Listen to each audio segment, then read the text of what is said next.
can't get done. I'm like, yes, it can. Why not? I said, if these kids can't read, then I'm not going to call them. All this, mom, dad, I'm looking you in your face and say this kid can't read.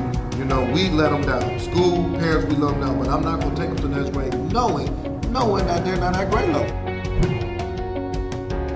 It's funny because I'm always like, okay, how are schools successful? Well, schools are successful when they demand greatness. Greatness doesn't come. We're about to make history. We're about to learn. We're about to grow. We're about to make history. And then, mark my words, it's going to be other school districts, other places around it that's going to be doing this thing. We're going to be the first model. And I'm speaking that into existence, okay?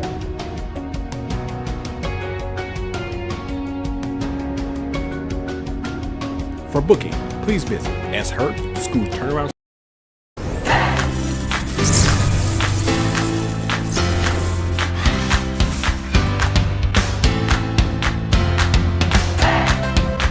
If you can really take the map and drive the instructor inside the classroom and link it to the M step, then everything will move. You see it? Ladies, third grade teachers, could you tell me, how do you think this professional development was for you today? Easy. It was productive. It was exciting. They will never leave Mr. Hurt advising. Because the schools that I've worked with, the teachers I've worked with, their scores is go through the roof because what I do is I talk about practical stuff that's practical. Because I'm a former teacher and also I'm a principal, so I'm gonna be telling you guys things that I know will work in your classroom.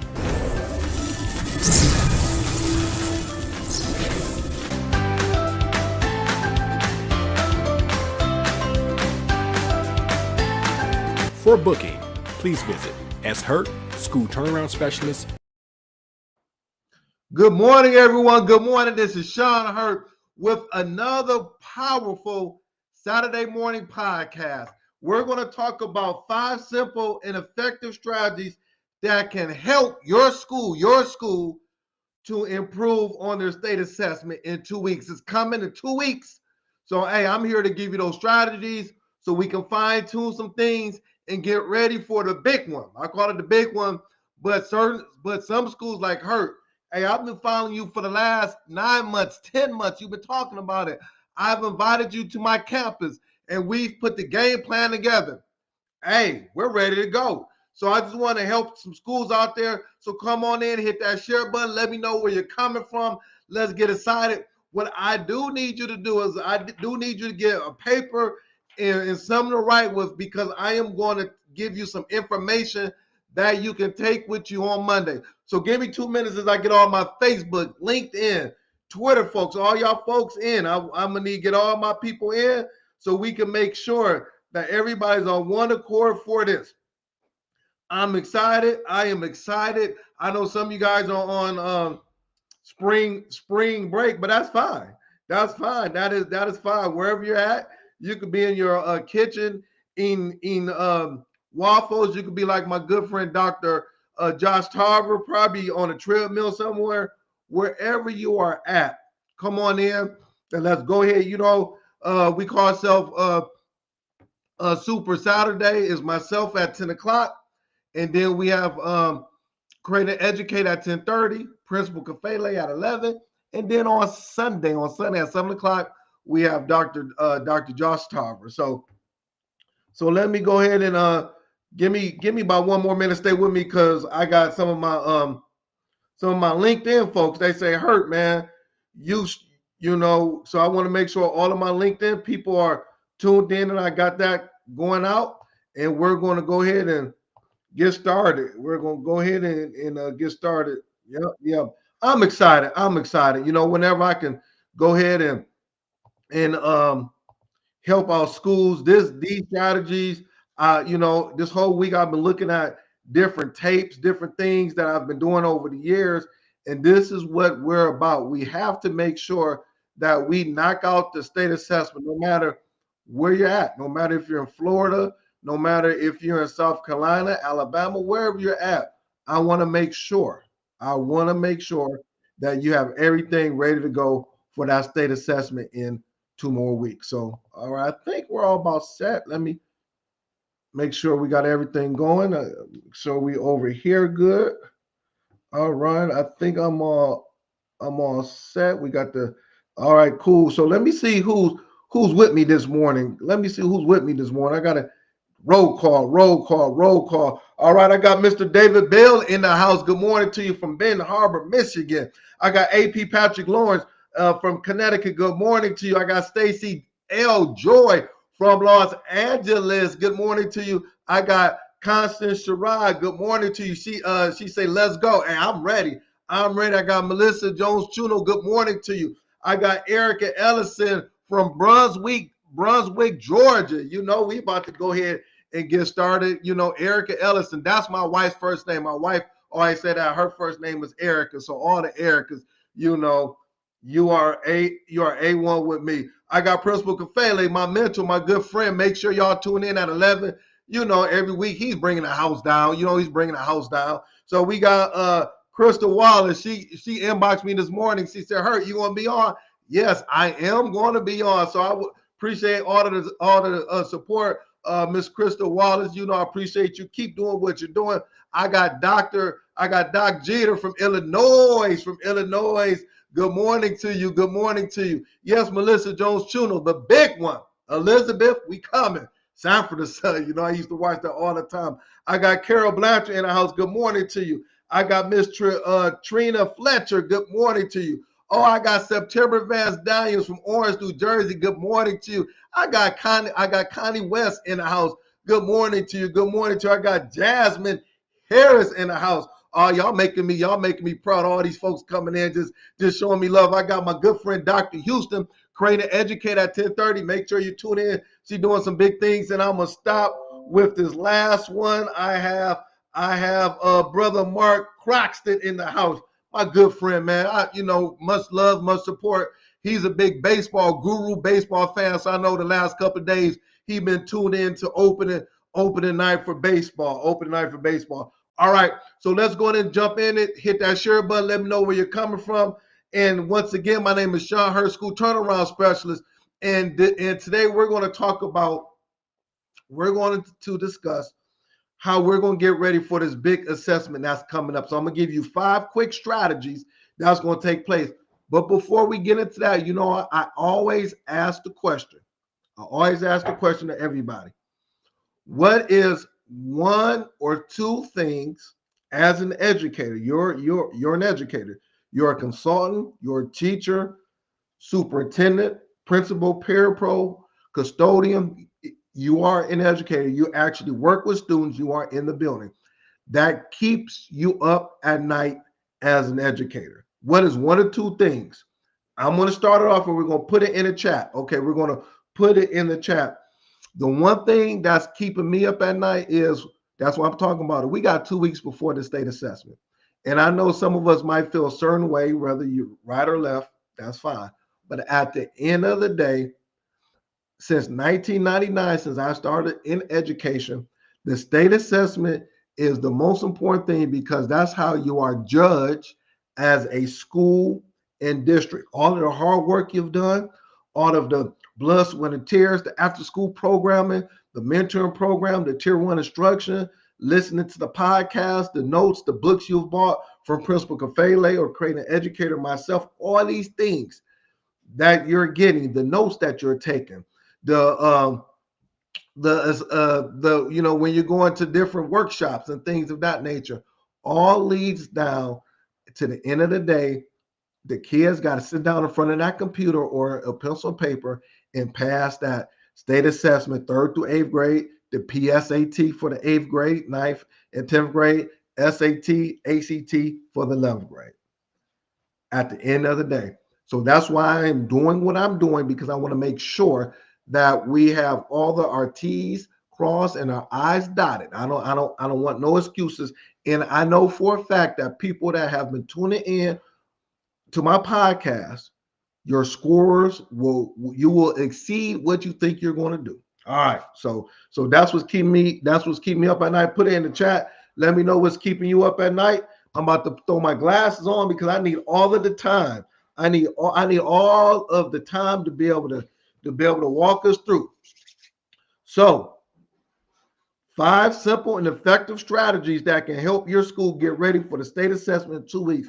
Well, Hurt, what can we do in 2 weeks? Yes, you can do a lot in 2 weeks to get you over the hump. You can do a lot in 2 weeks to say, hey, if we put these things in place or this things in place, we can go from a 22 proficiency to maybe a 35. That moves your grade level score from one to the next with these strategies. You don't have to add more to your budget. You don't have to hire more people or anything like that. I'm about to walk us through it. And these are the things that I did as a principal.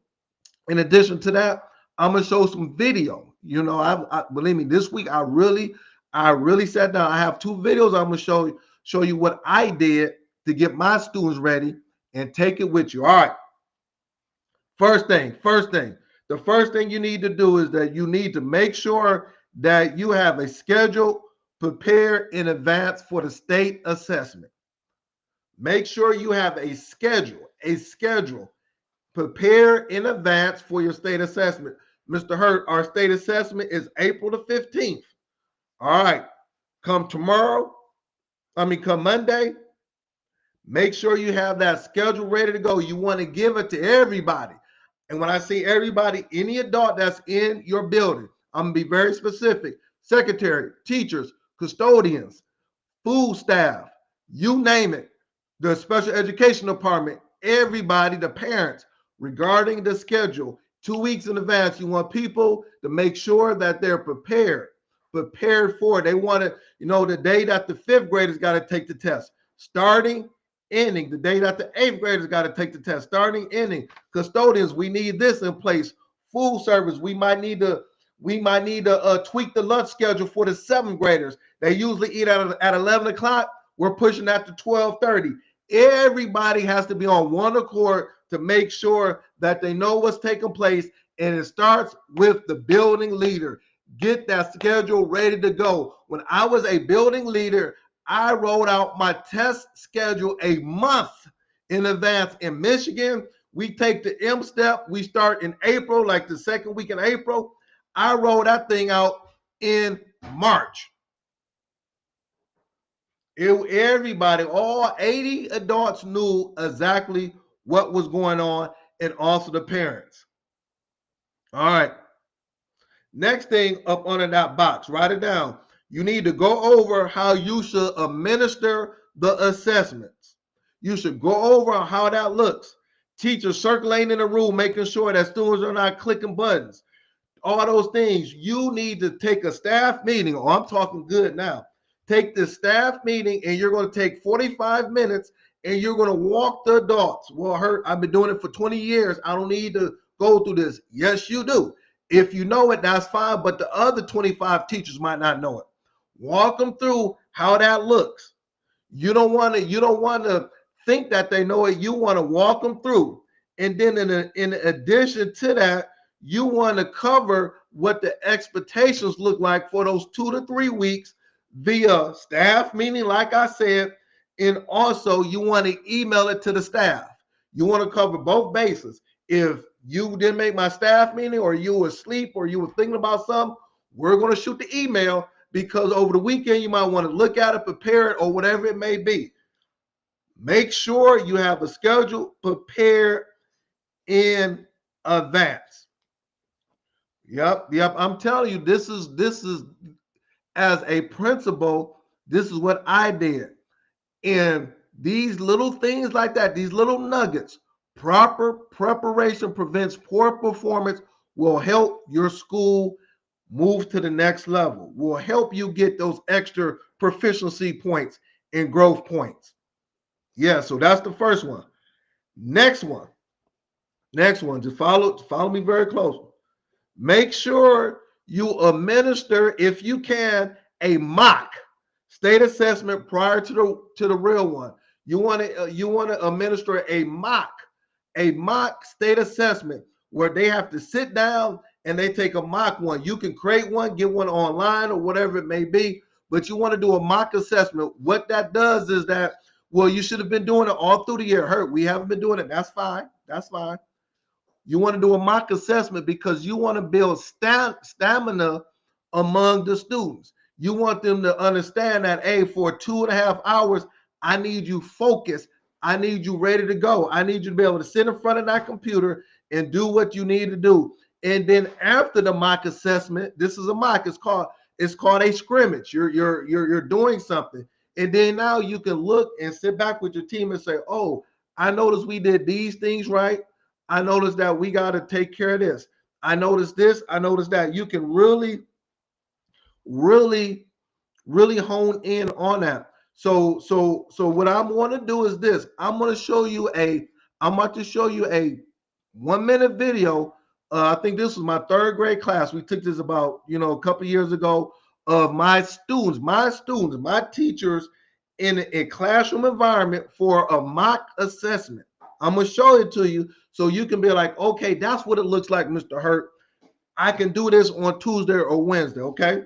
So bear with me. I told you I'm bringing everything out. It's not going to be any excuses for no one not to know what it looks like, okay? Everybody, we're good? We're good? All right, here we go. And this is what a good testing environment looks like when they get ready for the math test. This is a pre-testing environment. Kids are focused. And my 2 teachers are circulating, making sure the kids are staying on task.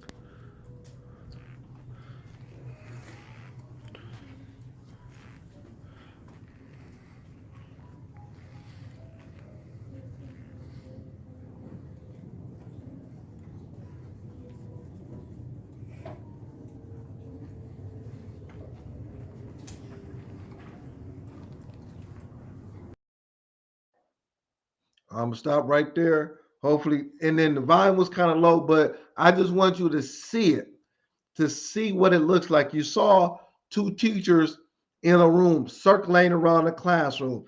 You saw the students sitting by their computer. They were doing math. Everybody, even though that the computer that they had to put the answers in the computer, we had them write it down before they put the answers in. It was quiet. We knew exactly, kids, when you're done, this is what you do, the whole 9 yards. So that was a mock assessment. That's what it looked like, and then that helped us out because once again, we was able to build stamina, make any type of corrections we need to make and things of that nature. Okay. All right.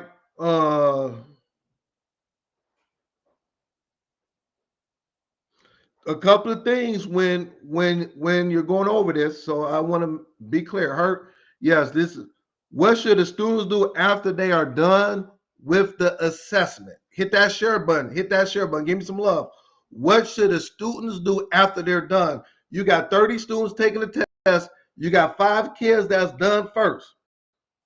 What should they do? Do they just sit there, just look around? Well, if they do that, they're going to start bothering other kids. If they're going to start talking, so that's going to distract the kids over here or over there. What we did was that we had 2 proctors in the room. So then we had a room where when you're done, you got up from that room and went to another room to make sure that you was not distracting the other kids. Or you might say, Hurt, we don't got that. All right, fine. If they're done, you should have books, something for them to write on. Put some headphones on for them to do, but the kids need to know what they should do after they're done with the state assessment. Okay. Next thing is that when you're doing a mock assessment, the classroom setup should be the same as the real thing. I will encourage you, if you can, have a separate place other than your classroom that the kids can take the test. It might be an empty classroom. You want to set that up as a testing environment because you want the kids mentally, think about it, to be out of the classroom because they've been in the classroom or this environment for 8 months. So this is where they play and laugh and stuff like that. But if I take them out of their classroom and take them over to another wing, now mentally, they're going to have a different mental makeup, seeing that they are in a different environment taking the test. Does that make sense? And then in addition to that, with the testing environment, this is number 2, make sure that there is no noise. So you don't want to have a testing environment in the middle of the hallway where kids is going in and out, and bathrooms and water and all that. You want it away from everybody so there are no distractions, period. Yes, I'm telling you, this is what you need to do in order to go to the next level. I got my good friend, my good principal, Miss Deborah Howard. She says, take advantage of the practice test. Put those release questions. Yes, I've been working with Miss Howard, 7 years? Every year, Miss Howard's school increases proficiency and growth. Her school is in Ohio, K through 5th grade. Every year, she's going to the next level. I know because I've worked with her school. She's taking these strategies and she's using them. She's using them. She's preparing the kids, not the month of, but they're prepared. They're starting this thing in October. Like she said, release questions, mock assessments, all those things. You have to do that. That is non-negotiable. That takes you from a C school to a B school, from a D to an A, from 30% proficiency to 48% proficiency. Those things work. Those things work. All right. Coach Stamina, yes, love it. Yes, we got to build the stamina up. These are strategies, practical strategies that you can do on Monday. I'm not saying that you need $80,000 or $90,000, $100,000 out of your budget. You don't have to hire 5 or 6 coaches. You're taking what you have as of today, and you're just doing it. You're just putting these strategies in place. Number 3, make sure that all equipment is checked a week in advance before your state assessment. Make sure all of the equipment is checked a week in advance. The computers, the headphones should be ready to go. You're checking that stuff. You know, you make the water that you order, because we want the kids, like I said, they sit there for 3 hours. We know water will stimulate the brain. Make sure you got those big cases of water. Make sure you got those mints ready to go. All those things I did. We had a case of water. Every kid has some water. We're not going to go outside for the water break. No, I need you locked in and focused. The mints, we gave everybody 3 mints so they could pop it in if they started to fatigue. Those little things help. Next thing is that you saw the video. Make sure you got your scrap paper and your pencils ready to go. So for math, if they got to fill out the things, you don't want to do it the day of. You want to make sure that is ready to go. I'm giving you practical strategies. And then once again, if you have space to be able to, hold on for 1 second. If you have space to be able to have something different, make sure you do that. Once again, I was using classrooms because I wanted my students to see something different. Once again, make sure that all equipment is checked a week in advance. If you need 30 computers and only 28 computers or 27 computers are working, you have a week to get 3 more computers. If you need 5 more headphones, you're going up to your superintendent. Hey, I need 5 headphones, whatever it may be. That day of, you don't want no glitches. You don't want nothing taking place. You don't want, if we start at 9 o'clock, but now we got to start at 10:15 because the computers and the headphones not working, that's going to mess up the testing environment. Make sure you get all of that ready to go before it. All right, stay with me. I got 8 more minutes. Hit that share button. Give me some love. Give me some emojis. If you on YouTube, make sure you go ahead and subscribe to my YouTube page. All of this information is going to benefit you. We want this to go out to the public. I want this right here to hit at least 80 to 90,000 educators. Make that, please do that for me. Share it now. Share it now. Share it now. Because once again, these schools need this. Your district needs this. Your superintendent needs this. The kids that your kids' school needs this. These are things that can help you out. Number four, make sure that the students who get special accommodations, those things are set up.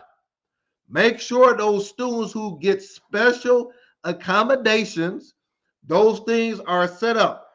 What do you mean by that, Mr. Hurt?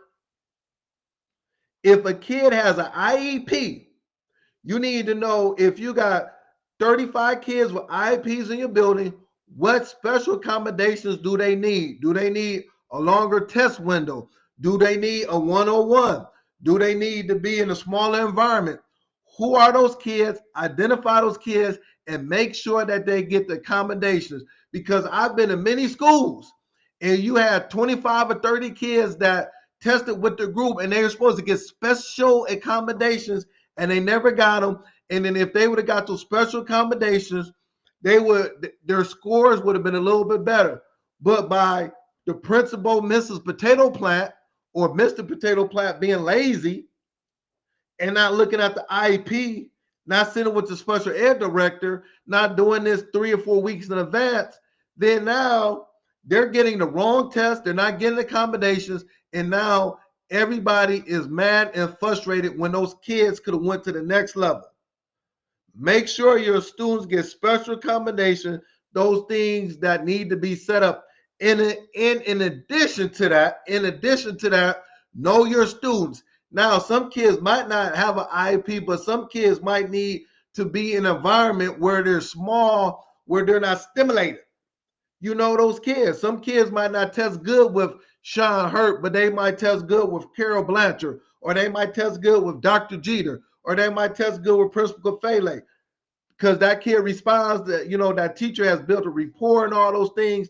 Make sure that that person is around, because that kid could have been proficient if Carol Blanchard was sitting next to Raheem, but instead of Carol Blanchard sitting next to Raheem, you got Sean Hurt. Now that kid is mad, that kid is frustrated, but Carol Blanchard been working with that kid for 9 months, 10 months. She knows how to motivate Raheem. She knows what's going to trigger Raheem.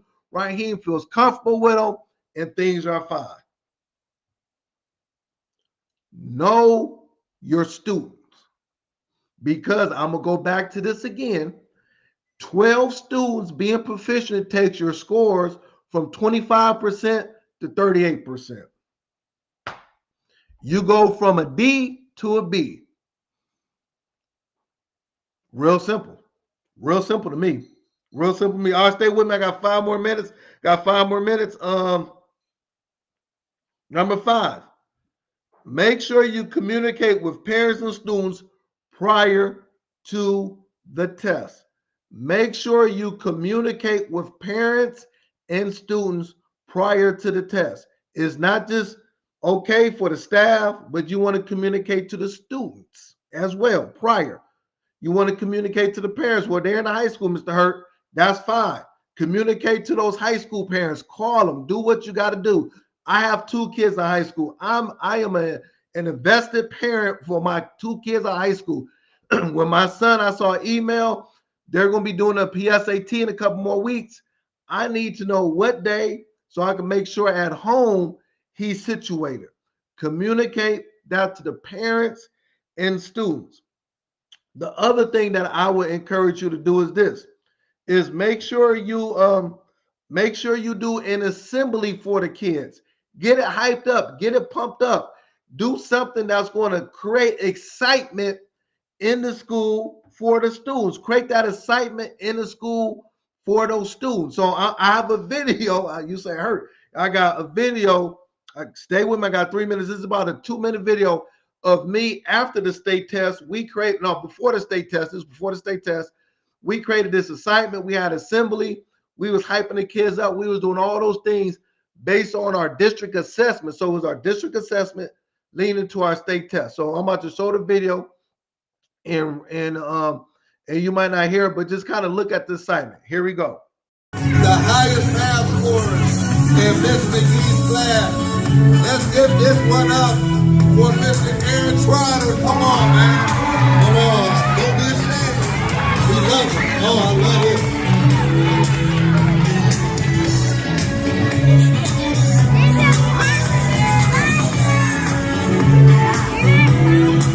All right. We got reading coming up.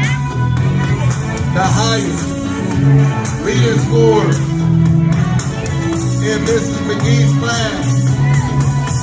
Let's give this one up for Mr. Joshua Jimenez. Oh, look at him. No, be careful. He said, hey, he wanted.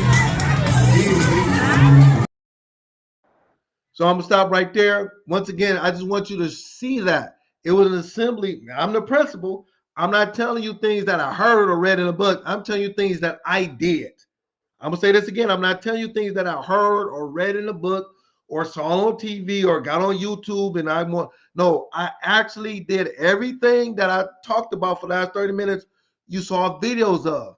That's why, as a principal, I'm gonna say this again.